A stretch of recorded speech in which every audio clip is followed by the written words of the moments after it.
वर्षों से तपस्या में लीन साधु की कहानी। कोई 30 वर्षों से परमात्मा की खोज में था।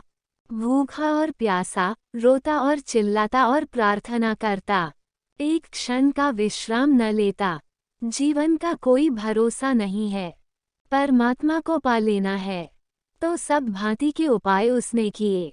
बूढ़ा हो गया था, थक गया था, परमात्मा की कोई प्राप्ति न हुई थी।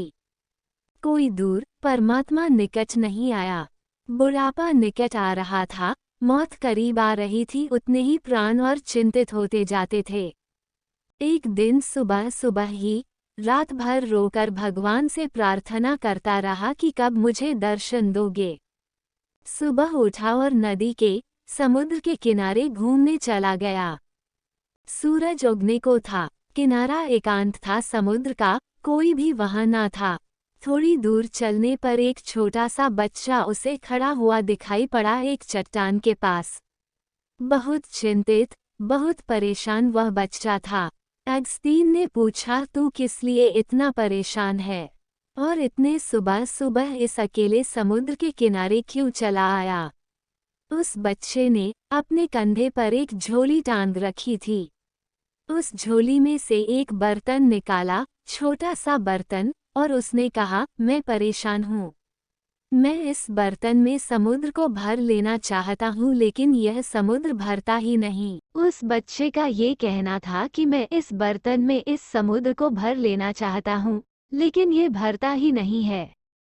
और जैसे अगस्तीन के सामने कोई बंद द्वार खुल गया और वो एकदम जोर से हंसने लगा और रोने भी लगा।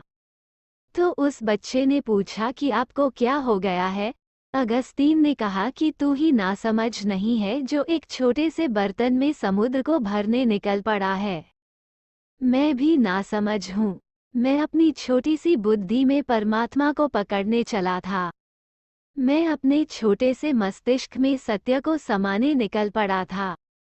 अगर तू नासमझ है तो मैं और भी ज्यादा नासमझ हूँ। समुद्र की तो फिर भी सीमा है, और हो सकता है किसी बड़ी प्याली में समुद्र बन भी जाए।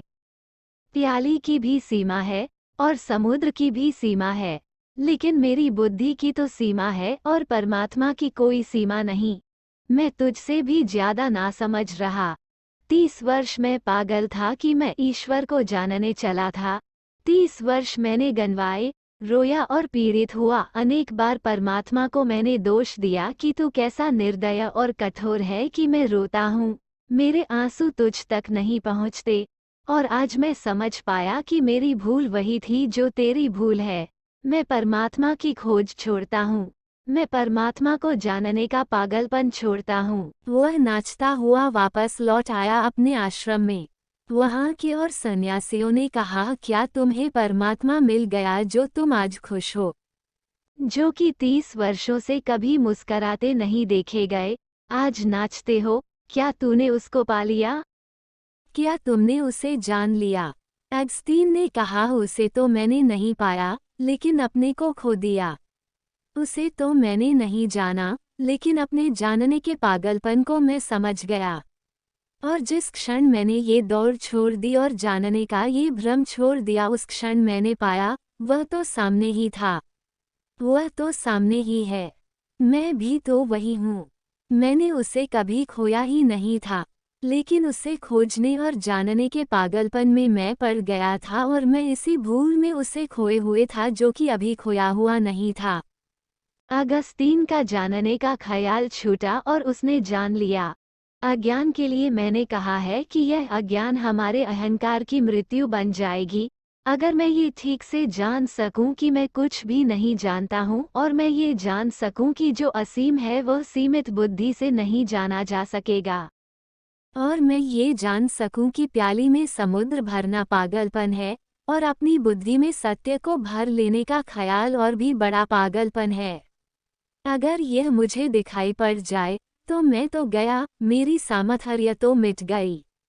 मैं तो रिक्त और शून्य हो गया। और जिस क्षण कोई व्यक्ति उस स्थिति में पहुंच जाता है जहां उसे ये भी भ्रम नहीं रह जाता कि मैं जानता हूँ, अज्ञान की, न जानने की स्टेट ऑफ नॉट नोइंग में है, जबकि उसे कुछ भी प्रतीत नहीं होता कि मैं जानता हूँ। मन एकदम मौन और शांत हो जाता है। उसी शांति में जाना जाता है। अज्ञान ज्ञान का द्वार है, अज्ञान का बोध। लेकिन हम सारे लोग अज्ञान को ढांक लेते हैं उधार ज्ञान से। अज्ञान तो भीतर बना रहता है, ज्ञान बाहर से इकट्ठा कर लाते हैं और उस ज्ञान के ऊपर छा जाता है हमारा अज्ञान के ऊपर। ऐसे अज्ञान को भीतर छिपा लेते हैं। आप जानते हैं, ईश्वर है। भीतर अगर झांकेंगे तो पता चलेगा, नहीं जानता हूँ। लेकिन अगर बुद्धि से पूछेंगे तो बुद्धि कहेगी, हाँ ईश्वर तो है, किताबों में लिखा है। गुरु कहते हैं, ऋषि मुनि कहते हैं, ईश्वर है। जब तक कोई और कहता है ईश्वर है, तब तक आपके लिए ईश्वर नहीं है। जिस दिन आपके प्राण जानेंगे, उसी दिन होगा, उसके पहले नहीं हो सकता।